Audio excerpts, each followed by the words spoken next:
BJP सांसद प्रताप सिम्हा के खिलाफ कांग्रेस इंटक फेडरेशन का मार्च सह विरोध प्रदर्शन। पूर्व प्रोफेसर के घर से स्नातक के 1.5 लाख कॉपियां बरामद। शहर को मिलेगा जाम से निजात, तिलका मांझी में बनेंगे नए पार्किंग स्टैंड। शिक्षा अधिकारी की मटन चावल पार्टी पर विभाग ने लिया संज्ञान, जल्द हो सकती है कार्यवाही। मायागंज अस्पताल की बदहाल व्यवस्था से परेशान सैकड़ों मरीज दिखे बेबस व लाचार। और अब खबरें विस्तार से। बीजेपी सांसद प्रताप सिम्हा के खिलाफ कांग्रेस इंटक फेडरेशन का मार्च सह विरोध प्रदर्शन। भागलपुर जिला कांग्रेस इंटक फेडरेशन के कार्यकर्ताओं ने प्रदेश अध्यक्ष ओम प्रकाश उपाध्याय के नेतृत्व में बीजेपी सांसद प्रताप सिम्हा के खिलाफ गिरफ्तारी एवं संसद से निलंबन को लेकर विरोध प्रदर्शन किया गया। मार्च कृषि भवन से पुलिस लाइन होते हुए कचहरी चौक पर समापन किया गया। कार्यकर्ताओं ने सांसद प्रताप सिम्हा और बीजेपी के खिलाफ नारे लगाते हुए सांसद के तस्वीर की प्रतियां जलाए और आरोप लगाया कि संसद के अंदर सुरक्षा उल्लंघन को अंजाम देने के लिए सांसद ने उस्काया था। विरोध प्रदर्शन के दरमियान कांग्रेस इंटक फेडरेशन बिहार के प्रदेश अध्यक्ष ओम प्रकाश उपाध्याय केंद्र सरकार पर निशाना साधते हुए कहा, सरकार जब संसद की हिफाजत नहीं कर सकती है तो 140 करोड़ जनता का हिफाजत क्या करेगी। संसद भारत का केंद्र है, यहाँ देश भर का प्रतिनिधित्व है। संसद पर हमला देश की अस्मिता पर हमला है।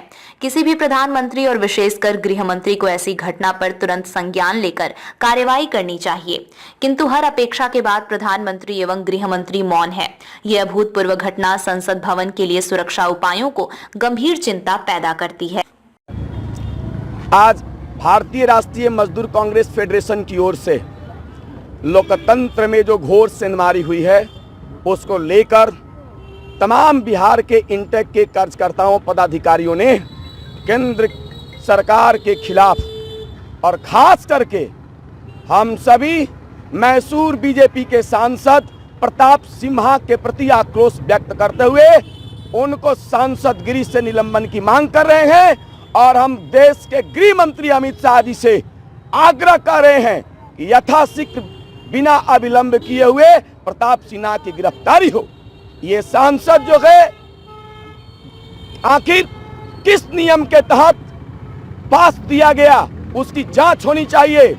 जिस देश में लोकतंत्र का मंदिर सुरक्षित नहीं है उस देश में 140 करोड़ की जनता का खाक सुरक्षित रहेगी। भारत के प्रधानमंत्री जी विपक्ष की आवाज को दबाना बंद कीजिए। क्या लोकतंत्र में प्रतिपक्ष के नेता अगर जनता की आवाज को, सांसद की सुरक्षा को आवाज उठाते हैं तो उन्हें निलंबित किया जाता है? ये कहां तक सही है? हम भारत के प्रधानमंत्री जी और अमित शाह जी से आग्रह करते हैं कि आप जो टेलीविजन चैनलों पर बयान देते हैं, सारे विपक्ष मांग करता है कि आप लोकतंत्र के मंदिर में आकर आप लोगों के बीच बयान दीजिए। हम लोगों ने आज तिलका मांझी चौक से कचहरी चौक तक हम लोगों ने प्रतिरोध मार्च निकाला गया। इस सांसद की गिरफ्तारी के खिलाफ हमारी मांग है कि निलंबित किए गए सांसदों को वापस किया जाए। लोकतंत्र की सुरक्षा में जो चूक हुई है उसकी भरपूर जांच हो, दूध का दूध पानी का पानी हो, सांसद का गिरफ्तार किया जाए। ओम प्रकाश उपाध्याय, भारतीय राष्ट्रीय मजदूर कांग्रेस इंटेक प्रदेश अध्यक्ष। आज हमारा जो है भारतीय राष्ट्रीय इंटक की तरफ से विरोध प्रदर्शन था। वो प्रदर्शन इसलिए था क्योंकि हमारे जो लोकतंत्र के मंदिर कहे जाने वाले सांसद पे जो मिस्टेक किया गया है उसके बाबत में था। इसलिए हम लोगों ने अभी तिलका मांझी चौक से कचहरी तक पैदल चलकर विरोध प्रदर्शन किया है। मैं रवि कुमार, जिलाध्यक्ष भागलपुर इंटक। पूर्व प्रोफेसर के घर से स्नातक की 1.5 लाख कॉपियां बरामद। भागलपुर के सिकंदरपुर में TMBU के रिटायर्ड प्रोफेसर अंजनी कुमार ठाकुर के यहां मगध यूनिवर्सिटी की स्नातक की 1.5 लाख कॉपियां मिली हैं। इसे मूल्यांकन के लिए उनके आवास पर भेजा गया था। सभी कॉपी 2021-22 सत्र की हैं। इसका रिजल्ट भी जारी हो चुका है। कॉपियां ट्रक पर लादकर बोध गया भेजने की तैयारी चल रही थी। इसी बीच स्थानीय लोगों ने संदेह होने पर मुजाहिदपुर पुलिस को सूचना दे दी। पुलिस ने ट्रक को वहीं रोक दिया और मगध यूनिवर्सिटी के परीक्षा नियंत्रक से बात की। फिर अंजनी ठाकुर से आवेदन लेने के बाद ट्रक को बोध गया रवाना कर दिया गया। प्रोफेसर अंजनी ठाकुर ने बताया कि मगध विवि ने इस वर्ष जून में मेरे पास मूल्यांकन के लिए कॉपी भेजी थी। यहाँ अलग अलग विषयों के प्रोफेसर से कॉपी की जांच कराता हूँ। किसी ने पुलिस को गलत सूचना दे दी थी। नियमानुसार ही सभी काम हुआ है। अन्य यूनिवर्सिटी की कॉपी भी मूल्यांकन के लिए यहाँ आती है। एक कॉपी के जांच पर 15 से 17 रुपए दिए जाते हैं। परीक्षा नियंत्रक बोले। मगध यूनिवर्सिटी के परीक्षा नियंत्रक आनंद कुमार ने भी बताया कि ये सामान्य व्यवस्था है। अनुभवी शिक्षकों को मूल्यांकन का काम दिया जाता है। प्रोफेसर अंजनी कुमार ठाकुर कोऑर्डिनेशन काम करते हैं। आवास पर कॉपी रखने में कोई दिक्कत नहीं है। अगर मूल्यांकन सेंट्रलाइज होता तो कॉपी यूनिवर्सिटी भेजी जाती, लेकिन ऐसा नहीं है। कब आई थी कॉपी और कितनी कॉपी है? जून महीना में आई थी कॉपी जी। और क्या कहते हैं लगभग 4 लाख के आसपास कॉपी। 4 लाख कॉपी थी। हाँ। सारी कॉपी आपके पास आई थी? हाँ। किस माने सेशन की थी ये कॉपी? ये 21-22 उस पहले का ही था। 21-22? हाँ हाँ। और सेशन लेट होने की वजह से हाँ। क्या कहते हैं था लेट। पहले भेज भी चुके हैं कॉपी। Part 1, part 2, part 3? हाँ वही सब में से था। तो आपको सर भेजा गया था कॉपी, हर एक सब्जेक्ट का कॉपी चाहिए क्या? नहीं, कुछ सब्जेक्ट का था, कुछ सब्जेक्ट वहाँ भी जता गया होगा। हाँ। जो हमारे यहाँ आया वो हम भेज दिए। और क्या? तो किन से जांच करवाए सर यहाँ?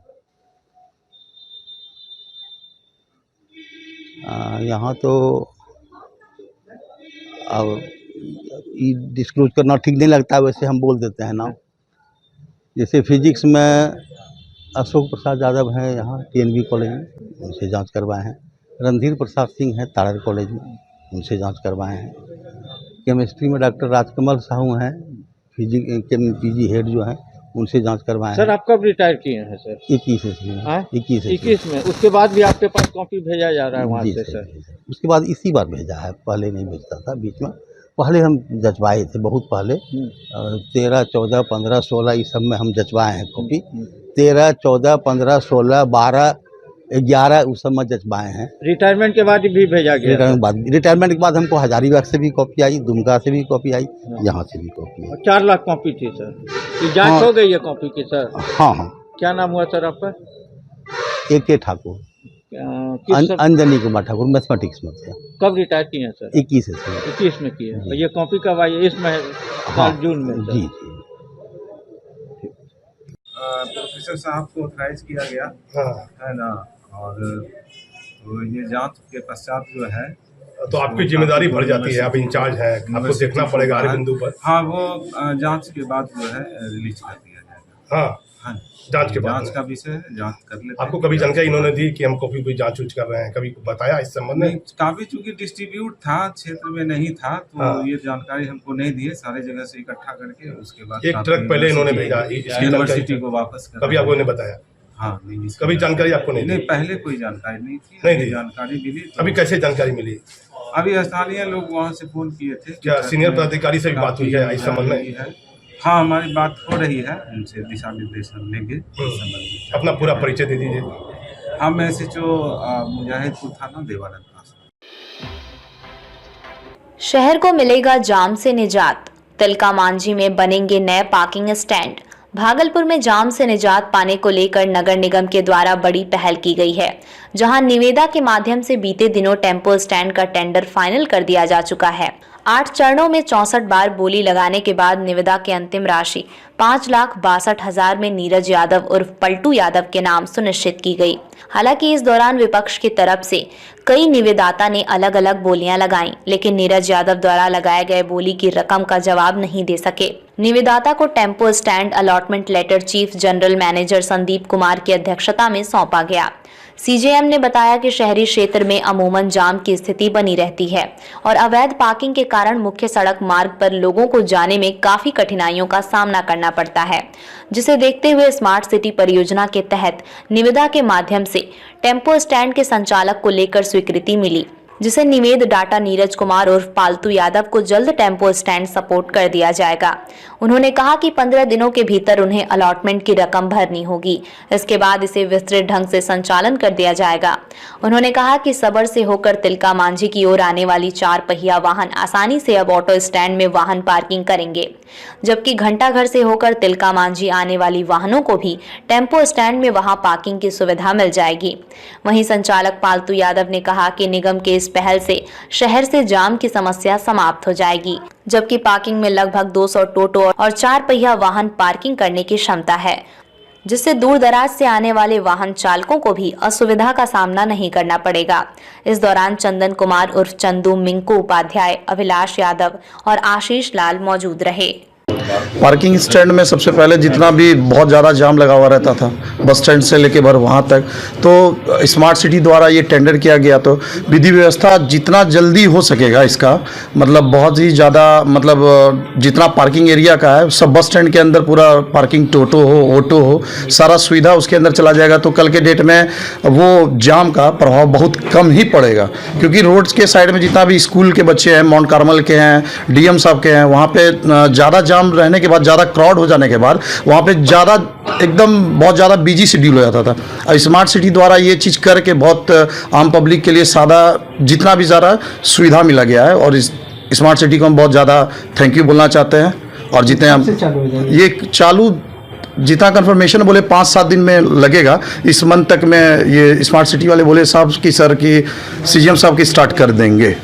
क्या नाम हुआ आपका? मेरा नीरज कुमार यादव, उपलटू यादव। कोई चार्ज सूट भी रखा गया है क्या चीज़ का चार्जेस अभी तो पता नहीं है, जिसमें लिस्ट आ जाएगा तो सब उसके द्वारा चार्ज करके भाया मीडिया को जितना भी प्रभारी बंधु हैं सबको ला करके सामने सामने फेस टू फेस कर दिया जाएगा। जो पार्किंग का व्यवस्था किया गया है उसमें बड़ी कितनी गाड़ियां आ सकती है, छोटी कितनी गाड़ियां आ सकती है? बड़ी 100 आ सकती है और 50 मतलब छोटी भी आ सकती है। उसमें जितना जगह है मतलब ये शहर के जाम को हटाने के लिए बहुत अच्छा मतलब स्पेस भी है, जिसमें कि कमी मतलब सारा चीज़ अट जाएगी उसके अंदर।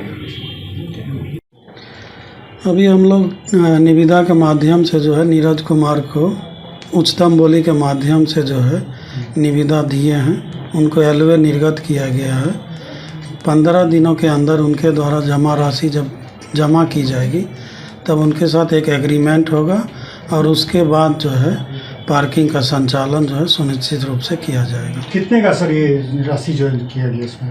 ये 5,62,000 में जो है उनको जो है अवार्ड किया गया है।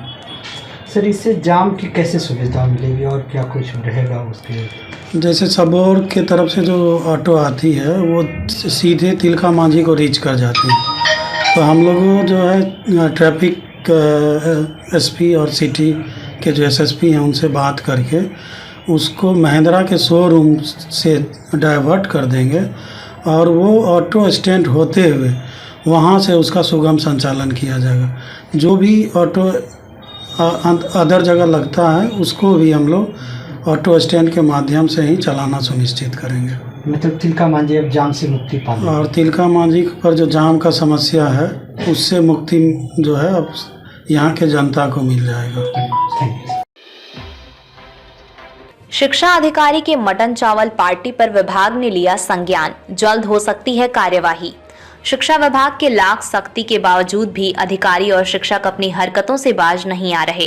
ताजा मामला भागलपुर सनहौला थाना क्षेत्र के मध्य विद्यालय तेलवाड़ा की है, जहां स्कूल में प्रखंड शिक्षा पदाधिकारी आजेश्वर पांडे का नवनियुक्त शिक्षकों के साथ मटन पार्टी करते हुए वीडियो वायरल हो रहा है। मामले को लेकर बताया जा रहा है कि पूर्व प्रधानाध्यापक शीला कुमारी और वर्तमान प्रधानाध्यापक श्यामा नंदन सिंह के बीच किसी बात को लेकर विवाद चल रहा था, जिसे निपटाने के लिए प्रखंड शिक्षा पदाधिकारी आजेश्वर पांडे स्कूल पहुंचे थे। लेकिन प्रखंड शिक्षा पदाधिकारी नवनियुक्त शिक्षकों के साथ स्कूल में ही मटन पार्टी करने में व्यस्त हो गए, जिसका वीडियो किसी ने बनाकर सोशल मीडिया पर डाल दिया। हालांकि इस पूरे मामले पर जिला शिक्षा पदाधिकारी संजय कुमार ने संज्ञान लेते हुए कार्यवाही की बात कही है। अभी जो मामला आ रहा है, स्कूल में मध्याह्न भोजन बना हुआ है, फिर भी यहाँ के मास्टर लोग जो भी है गेस्ट लोग जो भी आए हैं यहाँ मीट चावल बना के खा रहे हैं, क्या ये उचित है सर? नहीं, ये नहीं खा रहे हैं। नए शिक्षक जो आए हैं ना, जी जी वो आपस में नया यहाँ ज्वाइन किए हैं, एथी में आपस में वो लोग अपना बनाकर खा रहे हैं। जी जी, मध्याह्न भोजन का प्रावधान है कहीं से क्या? प्रावधान है क्या? अपना पर्सनल कर सकता है, उसमें कोई प्रावधान की बात नहीं। स्कूल का चीज नहीं खाना चाहिए, स्कूल का चीज नहीं खाना, लेकिन स्कूल में ही चल रहा है भोजन, कहाँ तक अपने स्तर से कार्रवाई हो सकती है? दूसरे जगह के लोग हैं, जी जी, अगर उन लोग की इच्छा हुई कुछ ना, गाँव का स्कूल में पहले बात सुनिए, टिफिन में नाश्ता पानी लोग मंगा कर खाता है, कुछ बनवा कर, और स्कूल में भी अलग उसकी इच्छा हुई तो अपने पैसे से खाएगा। मध्याह्न भोजन का पैसा से नहीं खाना चाहिए। लेकिन वो भोजन मध्याह्न भोजन के जो भी रसोईया बना सकती है सर। रसोईया बनावे, रसोईया तो मान लीजिए मध्याह्न भोजन बनाने के बाद में रसोईया से बहुत काम लोग ले लेता है, कुछ साफ सफाई भी करवा देता है, तो कोई बड़ी बात नहीं। सनहौला प्रखंड के मध्य विद्यालय तिलवारा जो अब अपग्रेडेड होकर के उच्च माध्यमिक विद्यालय में कन्वर्ट हो गया है, वहाँ पर यह मामला प्रकाश में आया कि फूल फ्लेजर एचएम उनको ऐसे कि पूर्व के जो कार्यकारी एचएम थे प्रभार नहीं दे रही थी, उनसे ऐसे परीक्षा भी की गई थी पूर्व में, परीक्षा का जवाब नहीं देने की वजह से उन्हें ऐसे निलंबित कर दिया गया है और विभागीय कार्रवाई के अधीन रखा गया है। साथ में ही उस विद्यालय में एक और घटना घटी है जिस पर ऐसे कि वर्तमान के प्रधानाध्यापक और अभी वर्तमान में जो प्रखंड शिक्षा पदाधिकारी हैं उनसे भी स्पष्टीकरण किया गया है, उन पर भी कार्रवाई की जाएगी। मायागंज अस्पताल के बदहाल व्यवस्था से परेशान सैकड़ों मरीज दिखे बेबस व लाचार। सुबह से रजिस्ट्रेशन काउंटर पर लिंक फेल होने के चलते मरीज भटक रहे। भागलपुर का एकमात्र ऐसा सरकारी अस्पताल जहां हजारों की संख्या में रोज मरीज अपने इलाज के लिए पहुंचते हैं और अपना इलाज कराते हैं।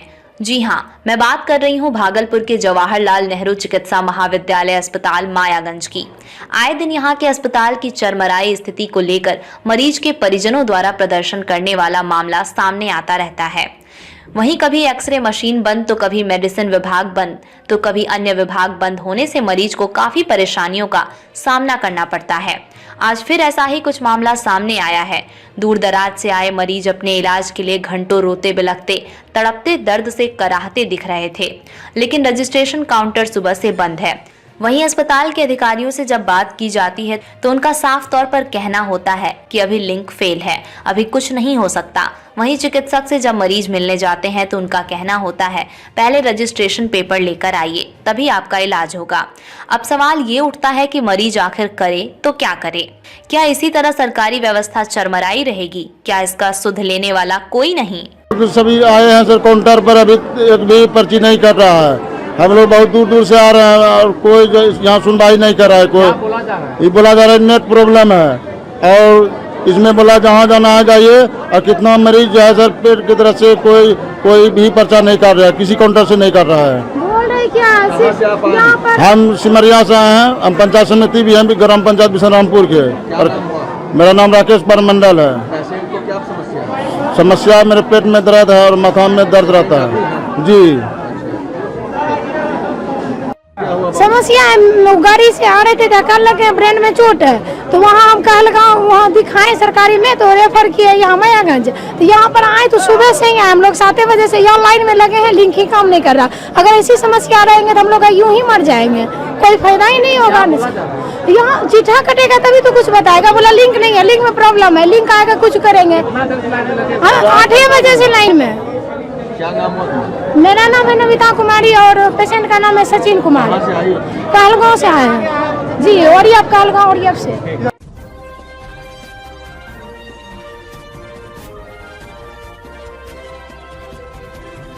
आप देख रहे हैं लोकल टीवी न्यूज 24/7, सब पर नजर, सबकी खबर।